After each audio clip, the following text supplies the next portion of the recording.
अंश BPSC classes में आप सभी का स्वागत है। जो हमारे चैनल पे नए आए हैं वह सब्सक्राइब कर लेंगे, लाइक कर देंगे, शेयर करना ना भूलेंगे और अपने प्रश्नों को मेरे कमेंट बॉक्स में जरूर से कर देंगे जिससे मैं आपका जवाब दे सकूं।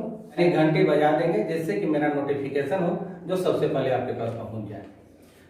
कल के क्लास में हमने देखा था पूरा पाषाण कालीन के बारे में। अब हम लोग पूरा पाषाण काल के में जो लोग रह रहे थे उसके जीवन के बारे में जानते हैं।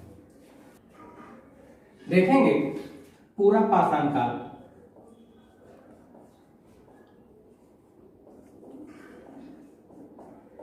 पूरा पाषाण काल जो है उस समय के लोगों का जीवन स्तर यानी कि जीवन के बारे में। जीवन के बारे में हम लोग इसलिए जानते हैं कि वो लोग रहते कहाँ हैं या क्या करते थे। अब सर्वप्रथम आता है कि जब वो लोग थे यहाँ तो रहते कहाँ थे। तो देखेंगे सर्वप्रथम आवास को।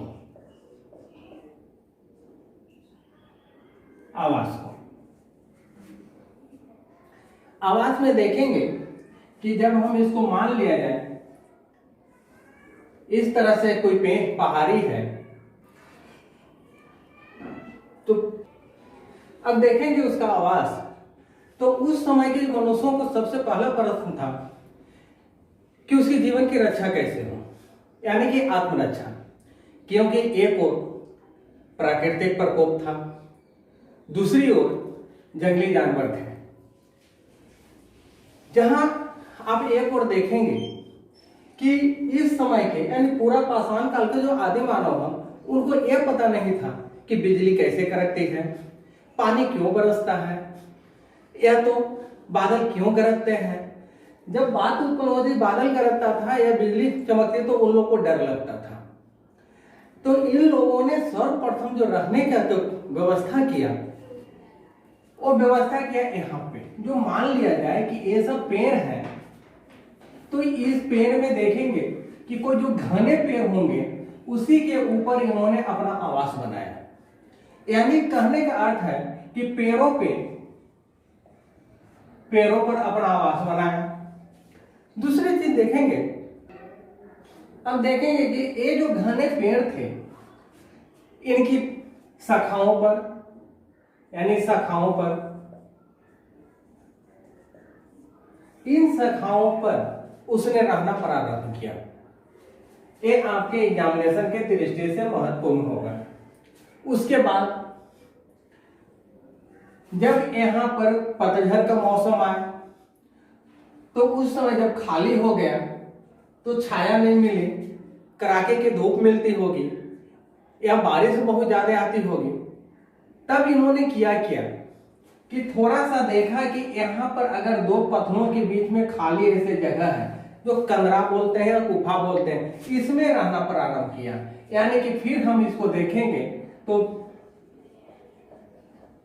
पर्वतों के गुफा में ये रहना प्रारंभ करता है। फिर देखेंगे आगे कि लेकिन यहाँ इनको भय लगा हुआ रहता था, कारण कि ये लोग अपने खाने के लिए नीचे उतरना ही था। तो जब ये लोग डरने लगे तो देखें कि जो पहाड़ों से इस तरह से नदियां निकल रही थी तो इन सरिताओं के यानी इन सरिताओं के कगारों पर रहना स्टार्ट कर दिया, जिसको हम लोग नदी घाटी बोलते हैं। इन कगारों पे पर्वतों की गुफा या तो कंदरा, दो पत्थरों के बीच स्थान को हम बोलेंगे, या तो पेड़ की शाखाओं पे रहते थे। कारण था पेड़ पे रहने का या तो कंदराओं में आसपास रहने का। समय कि अधिकतर लोगों को खाना मिलता था इन्हीं समय मिलता था, इन्हीं के आसपास में मिला तो हम इसको आवास। अब इसके बाद आते हैं हम देखेंगे अब भोजन।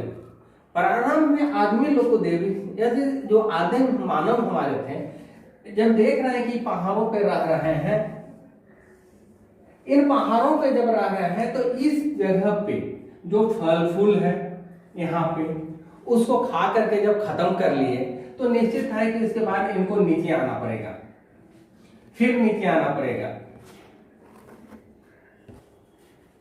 इस तरह से यहाँ के भोजन को खत्म कर करके नीचे इनको आना है। तो हम कह सकते हैं कि आरंभ में आदमी जो था खाना के लिए यहाँ से यहाँ, यहाँ से यहाँ, यहाँ से यहाँ, यानी कि धीरे धीरे स्टेप में, या तो इस पहाड़ी से इस पहाड़ी, इस पहाड़ी से इस पहाड़ी, यानी कि खाना बदोश जिंदगी थी। तो हम कह सकते हैं कि उस समय के आदमी को, जो आदमी था वो खाना बदोश था। खाना बदोश था। इनको यह पता नहीं था कि हम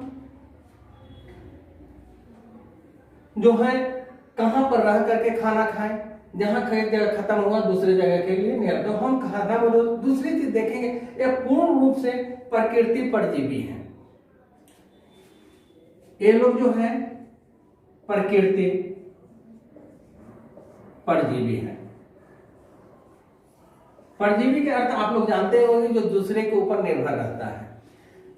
यहां पर देखेंगे कि ये पूरी तरह से यहाँ के आदमी है प्रकृति पर निर्भर है। जो इनको मिल रहा है खाने के लिए वो खा रहे हैं।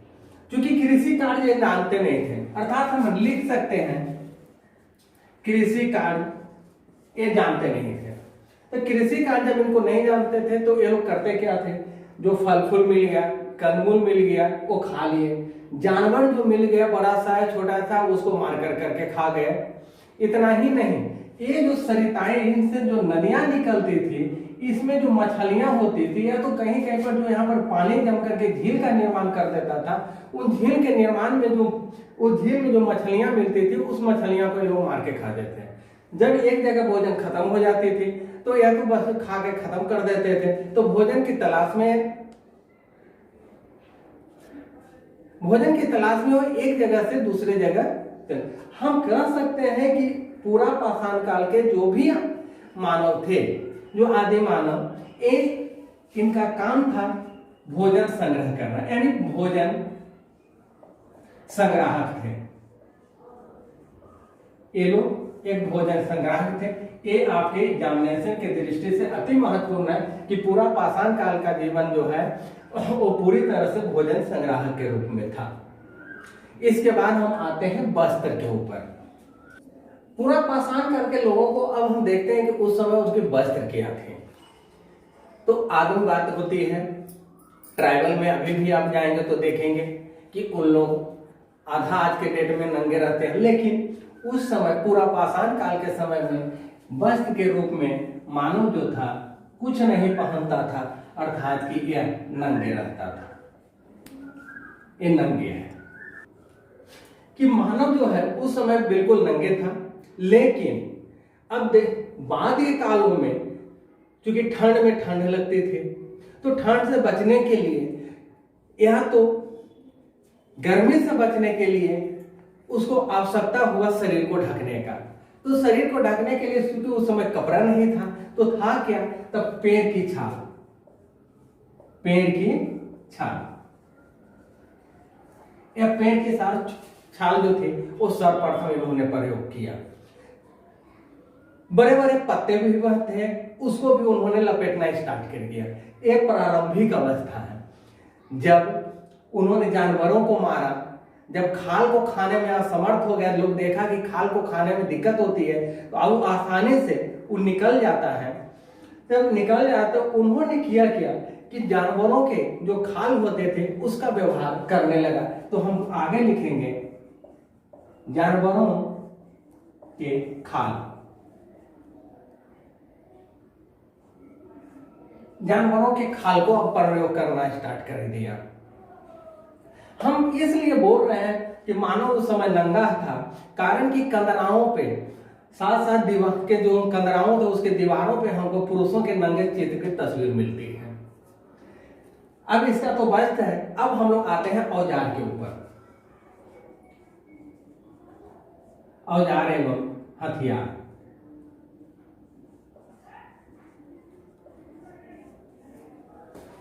प्रारंभिक काल में हम लोग देखेंगे कि मनुष्य को प्रहारक के रूप में साधन की आवश्यकता हुई थी। तो ये लोग किया पेड़ के सर्वप्रथम पेड़ का जो देख रहे हैं कि टहनियां हैं, उस टहनिया का प्रयोग करने लगा, यानी शाखाओं को लठ के रूप में प्रयोग करने लगा। तो हम देखेंगे पेड़ का शाखा या लठ, पेड़ की शाखा या लठ को हम लोग प्रयोग करता है। उसके बाद आगे चल करके देखा कि जब ये लोग लठ जो है वो नहीं मिल रहा है, तो नहीं टूट रहा है, तो निश्चित था कि हमको किसी और चीज की जरूरत पड़ेगी। तो वहां भी उन लोगों को और चीज की जरूरत पड़ेगी। दूसरी ओर देखते हैं कि पेड़ की शाखा से या लठ से छोटे छोटे पशुओं को तो मार सकता था, लेकिन बड़ों को नहीं मार सकता था। यह भयंकर पशुओं ने, इसके लिए उसने किया कि बड़े बड़े पत्थरों का उपयोग करने लगा, यानी कि पाषाण का उपयोग। पाषाण का उपयोग, वो बड़े थे, बड़े आकार के, बड़े आकार का, ये बड़े आकार के थे जिससे ये लोग फेंक कर करके मारते थे। इस समय के कुछ हथियार जो हैं उसको हम लोग बोलते हैं cleaver, core, disc, blade, hand axe, chopper इत्यादि। शुरुआत में देखेंगे कि पाषाण काल के जो पत्थर मिल गया उसी को उन्होंने औजार बनाया, यानी कि हम कह सकते हैं कि लघु रूप नहीं है, सुडौल नहीं है, सुव्यवस्थित नहीं है। यह पाषाण काल के लोगों का एक हथियार था। खास करके पाषाण काल के लोगों में पाषाण यानी पत्थर, दूसरा हम कहते हैं पेड़ की शाखा। इसके बाद हम आते हैं इसका धर्म के ऊपर। देखेंगे कि पूरा पाषाण काल के लोगों का धर्म, तो इनका कोई धर्म नहीं है, कोई धर्म नहीं, इनका कोई धर्म नहीं है। क्योंकि अभी तक जितने भी उत्खनन हुई हैं उसमें कहीं से भी कोई ऐसी सामग्री नहीं मिली है जिससे हम कह सकते हैं कि वो लोग देवी देवता को मानते थे, या तो कोई ऐसी सामग्री में नहीं मिली है जिससे हम ये कह सकते हैं कि ये उपासना करते थे। इससे हम अनुमान लगा सकते हैं कि यहाँ पर इस काल में किसी तरह का धर्म नहीं था। ये लोग करते क्या थे, जब कोई आदमी मर जाता था तो शवों को इधर उधर फेंक देते थे। यह जो धर्म है, ना तो कोई साक्ष्य मिला, ना ही किसी प्रकार का कोई ऐसा चीज मिला जिससे हम कह सकते हैं कि ये लोग कोई धर्म को माने। मृतक की ना तो समाधि मिली, ना ही उसका दाह संस्कार करने का अवशेष मिला, यानी कि कोई ऐसा साक्ष्य नहीं मिला है जिसके बारे में, यानी साक्ष्य हम कह सकते हैं, दूसरे अर्थों में हम इसको प्रमाण बोल सकते हैं। कोई भी ऐसा प्रमाण नहीं मिला है। गंगाओं के ऊपर कुछ स्केच मिला है, तो इसको हम कला के रूप में देखते हैं। अब देखिए इस काल के लोग करते क्या थे, कंदराओं के दीवारों पर, यानी कहां, कंदराओं के दीवारों पर, कंदराओं के दीवारों पर हमें देखने को मिल रहा है विशेष रूप से कुछ चित्र। इस चित्र में हमें मिलता है क्या देखने को, तो जंगली जानवरों को जो उन्होंने चित्र बनाया है उसका। यह चित्र श्वेत, काला, लाल एवं पीला, इन रंगों का प्रयोग किया जाता था उस समय। तो हम कह सकते हैं कि जो चर्बी थी, चर्बी लगा हुआ में लगा करके इन रंगों का प्रयोग किया है। कहीं कहीं पे जो हमें मिला है, वह जो मिला है चित्र, वो मिला है हिरण का। देखेंगे उस समय के जो चित्रों में, उसमें श्वेत रंग, काला रंग, लाल रंग एवं पीले रंगों का प्रयोग किया गया है। यह रंग प्रयोग कर करके वे लोग बनाए हैं हिरण का चित्र, गधा का चित्र, 12 सिंघा का शेर, 12 सिंघा का चित्र है, कुछ पक्षियों का चित्र भी है। इस तरह से उन्होंने अपने चित्रों को प्रदर्शित किया जो कला का प्रमाण देता है। यह चित्र भले ही उत्कृष्ट नहीं है, लेकिन हम प्रारंभिक अवस्था में इनकी कला को तो मान्यता दे ही सकते हैं जो उन्होंने अपने दीवारों पे लगाया है या दीवारों पे उकेरा है। अब देखेंगे विशेष कर करके हम पूरा पाषाण काल के लिए, तो इसमें हम खास करके या तो विशेष रूप से देखते हैं वो है इस युग का महान आविष्कार, वो है आग। यह आग जो थी, जो हम आज भले ही हम लोग को आसानी से मिल रहा है तो उपयोग कर रहे हैं, लेकिन उस समय इन लोगों ने जब प्रथम बार उपयोग किया होगा तो सोच सकते हैं कि कितनी कड़ी मशक्कत करनी पड़ी होगी। तो यह आग जो है उनका प्रमुख खोज थे, जिसका उपयोग उन्होंने वे लोग जो थे वह गुफाओं को गर्म करने में या तो जंगली जानवरों से रक्षा करने में करते थे, जो बाद के कालों में इनको और भी सहायता किया। इस तरह से पूरा पाषाण काल का प्रारंभिक अवस्था जो था उसको हम लोग देख चुके हैं। अब हम लोग देखेंगे इसके आगे का स्टेप मध्य पाषाण काल। मध्य पाषाण काल यानी कि पूरा पाषाण काल और नव पाषाण काल के बीच का जो काल है वही काल है मध्य पाषाण काल।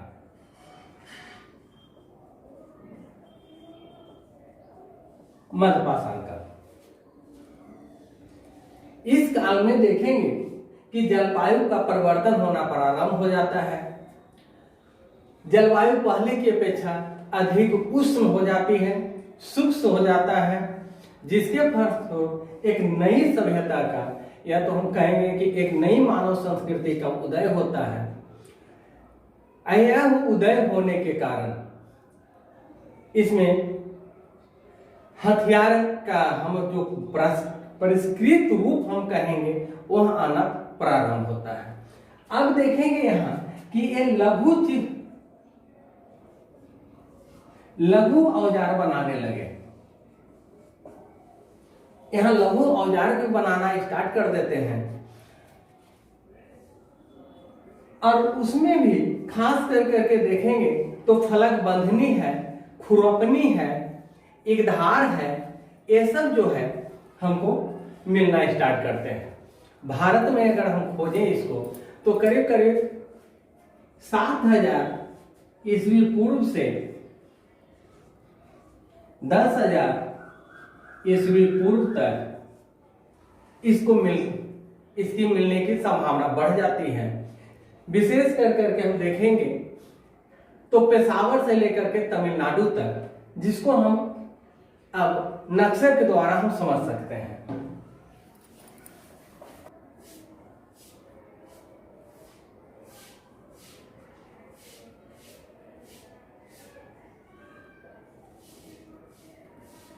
अब देखेंगे कि यहां है पेशावर, यहां से लेकर के तमिलनाडु तक, तमिलनाडु का एक जगह है तिरुनेलवेली, जहां तक हमको मध्य पाषाण युग के हथियार मिलते हैं।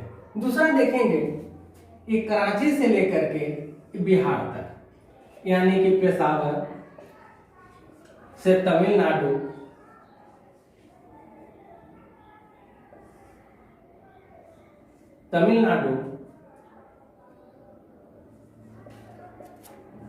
कराची से बिहार, यहां तक हमको इसका साक्ष्य मिलना प्रारंभ होता है। दूसरी चीज देखेंगे, यहां पंजाब है भारत में, पंजाब में भी खास करके उचाली, गुजरात में लखनऊ, पश्चिम बंगाल में बिरभानपुर से ऐसे उपकरण हमको मिले हैं। तमिलनाडु में देखेंगे कि टेरी समूह से बेधनिया, उत्तर प्रदेश के आजमगढ़ जिले में से के सैलासर, मिर्जापुर जिले से लखनिया के औजार मिले हैं। राजस्थान के बागोर से भी आवास का स्थल का हमको साक्ष्य मिलता है। मैसूर के